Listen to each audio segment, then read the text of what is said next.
Shalom shalom. Uyu munsi ni tariki ya mbere y'ukwezi kwa munani umwaka wa 2026. Umugambi w'Imana ku buzima bwawe. Happy New Month.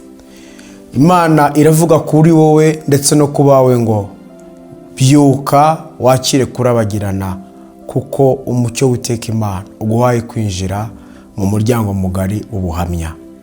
Isa 60:1 iravuga ngo byuka urabagirane kuko umucyo wawe uje kandi ubwiza bw'Uwiteka bukaba bukurasiye. 3 Amahanga azagana umucyo wawe n'abami bazagusanga ubyukanye kurabagirana.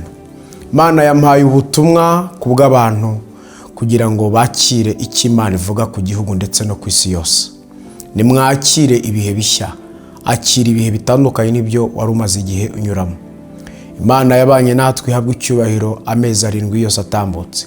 7 byasobanuraga umwuzuro w'Imana. Umubare 8 bigasobanura itangiriro. 8 abana yo bavukaga habaga isezerano hagati yabo n'Imana ryo gukebwa ku munsi wa 8. Byaga bivuze ngo umuntu uri mu isi ijuru n'isi habayemo isezerano. Imana iraguha isezerano ryo kuri ukwezi kwa 8 uzagendera mu mucyo w'Imana. Nta mwijima uzegera wowe, nta mwijima uzegera abawe, nta mwijima uzegera ibyawe. Imana iraguhira isezerano ngo haguruka, byuka kandi ugiye kubyukira kurabagirana. 2 ugiye kuganwa n'abantu bakwiriye, ugiye kuganwa n'iby'agaciro.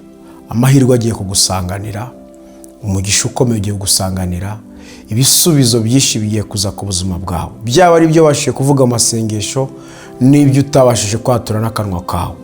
Kwezi kwa 8 Imana izironkera ishimwe ku buzima bw'abana bayo. Imana izafukura amasoko mashya y'ibitangaza.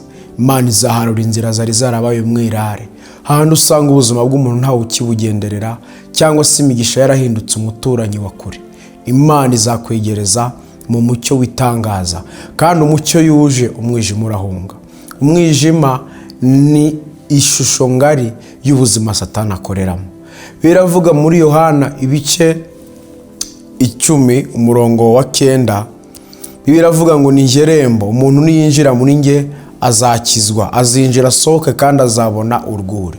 Kwezi kwa 8 abantu bazinjira mu gusabana n'Imana, abantu bazinjira mu kongera kwizera Imana, bazabona urwuri rw'ubuhamya, urwuri rw'icyubahiro, urwuri rw'amashimwe, urwuri rwo gukira indwara, urwuri rwo kubohoka. Hazabaho deliverance mu mayerekwa, mu nzozi abantu baryamye basinziriye, mu mihanda abantu bagenda bambaye kuteri bumva ijambo ry'Imana. Hazabaho kubohoka kw'agatangaza.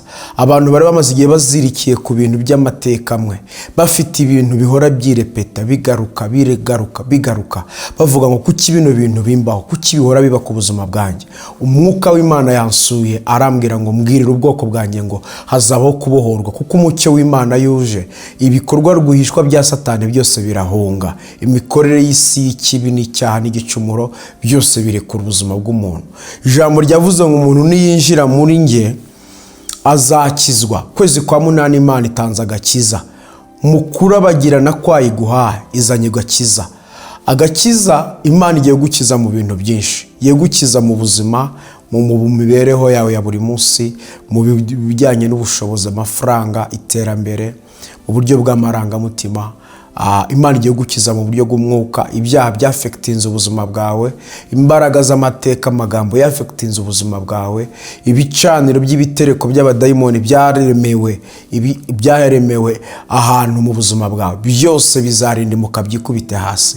Umwami Imana azagarura abawe bahagaze neza, bahagaze mu gakiza k'Uwiteka Imana. Ngo kandi niyinjira azabona urwuri. Imana yambwiye ngo ubwoko bwanjye bwanyizeye muri uku kwezi kwa 8 ruzabona urwuri. Urwuri rw'amafaranga rwakire mu izina rya Yesu. Urwuri rw'icyubahiro rwakire mu izina rya Yesu. Urwuri rw'ibitangaza rwakire mu izina rya Yesu Kristo. Urwuri rw'isoko y'ubwenge n'ubuhanga, wisdom and knowledge from God, byakire mu izina rya Yesu Kristo. Urwuri rw'ubuhamya ni rube ku buzima bwawe. Urwuri rwo kubaka, urwuri rwo kubyara, urwuri rwo guheka, urwuri rw'igikundiro, urwuri rwo kuvugwa neza. Hari abantu bavuzwe nabi na Satani, n'abagabo ba Satani, n'abagore ba Satani. Imana yambwiye ngo uwo mwambaro mubi isi yambitse abantu Imana ije kuwubambura, kuko umucyo w'Imana uje gutanga ubuzima ahari hatari ubuzima. Ndakurarika muri uku kwezi tuzaba turi live ku gicaniro cya mu gitondo saa 10 cyitwa igicaniro cy'ubuhamya hano kuri YouTube. Uhawe ikaze, uzagerageza uko ushoboye kose uhindure amasaha waryamagaho igezeho imbere kugira ngo tubashe kubana muri ibi bihe byo kwakira umucyo w'Imana. Umucyo ntabwo ujya uvira umuntu usinziriye, umucyo ntabwo ujya uvira umuntu urangaye, umucyo ntabwo ujya uvira umuntu uri mu kavuyo, umucyo ntabwo ujya uvira umuntu utizeye, umucyo ntabwo ujya uvira umuntu udatumbereye. Uyu muryango ubona hano inyuma ni ikimenyetso Imana iduhaye kigaragaza yuko hari umuryango mugari Imana ishyize ku buzima bwawe. Uku kwezi kwa munani Imana ikinguye umuryango mugari w'amahirwe ku buzima bwawe. Kwezi kwa munani Imana ikinguye umuryango mugari w'icyubahiro ku buzima bwawe. Kwezi kwa munani Imana ikinguye umuryango mugari wo kwemerwa ku buzima bwawe. Amasengesho y'abantu ntazaba arakakaye bigoranye. Ikirere cy'abantu cyo gusenga muri uku kwezi kwa munani kirafungutse.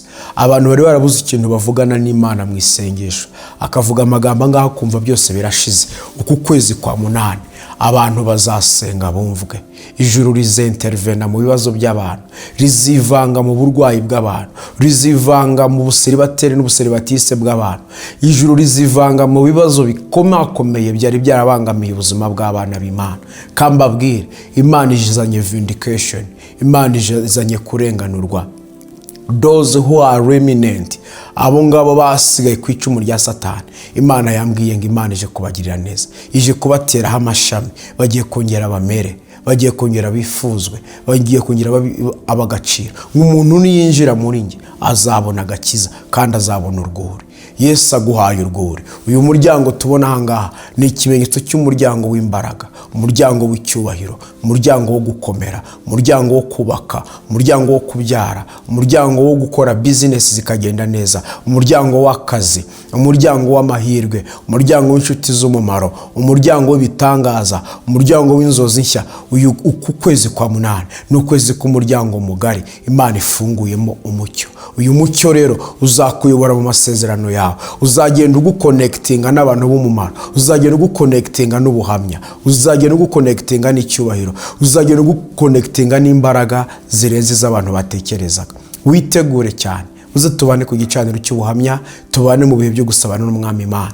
Ubuzima bwawe ntibuzongera kuba bwa bundi.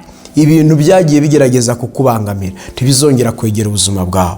Yohana 10:10 aravuga ngo umujura ntazanwa n'ikindi keretse kwiba, kwica no kurimbura, ariko ngewe nazanywe no kugira ngo zibone ubugingo ndetse zibone bwinshi. Kwezi kwa munani ubugingo buzinjira mu mitima y'abantu, buzinjira mu miryango y'abantu. Hari imiryango yari idafite ubugingo, hari amakapoza atarafite ubugingo, hari business zari zaratakaje ubugingo, hari imibiri yari yaratakaje ubugingo iri ariko nta buzima burimo bwuzuye. Umwami Imana aramanutse, amanutse mu mbaraga, amanutse mu bitangaza, amanutse mu buhamya, amanutse mu mashimwe, amanutse mu gaciro kenshi. Mana ndagushimiye ko utanze message ngari muri iki gihe itwinjiza mu kubyuka tukarabagirana, tukinjizwa mu muryango mugari ubuhamya butarondoreka. Ibi byose bibe kubizeye message y'umunsi umugambi Imana ku buzima bwabo, bagubwe neza, bagurirwe imbago, banezezwe n'ijuru, bahuzwe n'aya mavuta, bihuze n'iki gicaniro, bihuze n'ubu buntu bakorere, binjira ahantu hari isengesho, aho basengeraga ari umutwara ari icyifuzo, bahinjizwe n'izi mbaraga zo kwizera ijambo ryawe. Natuye ibyiza byose kubakurikira message y'umunsi umugambi Imana ku buzima bwabo, ndetse nabo tubona mu gicaniro cya saa 10 za mu gitondo Mwami kuri YouTube live. Bahabwa ibyiza byose ijuru ritanga, bagororerwa imigomororo y'ijuru, binjizwe mu kirere gifunguye cy'ubuhamya n'insinzi kuri bo ndetse no ku bwabo. Mfunza amarembo yose y'imbaraga z'umwijima, mfunza imikorere y'isi ya Satani n'abajenti be n'abambari biwe, utunamba two mu isi y'icuraburindi, udutiku n'utuburiganya bwo mu isi y'umucuraburindi, ndabuvumye mu izina rya Yesu Kristo. Ibirenge by'abantu byinjire ku nyanja y'ubuhamya, ibiganza by'abantu bisingira ubuhamya bukomeye, amaso y'abantu abona ibirori byiza bitigeze babona byahishwe igihe kirekire ku buzima bwabo. Imitima y'abantu yomorwa ingoma n'ibyo Uwiteka Imana asohoresheje urukundo n'imbaraga ze. Natuye kwagurwa kose muri uyu murimo, ndetse na buri umwe wese uhagararitswe muri uyu murimo agubwe neza kandi yagurirwa imbago muri byose, mu izina ry'Umwami Yesu Kristo. amen.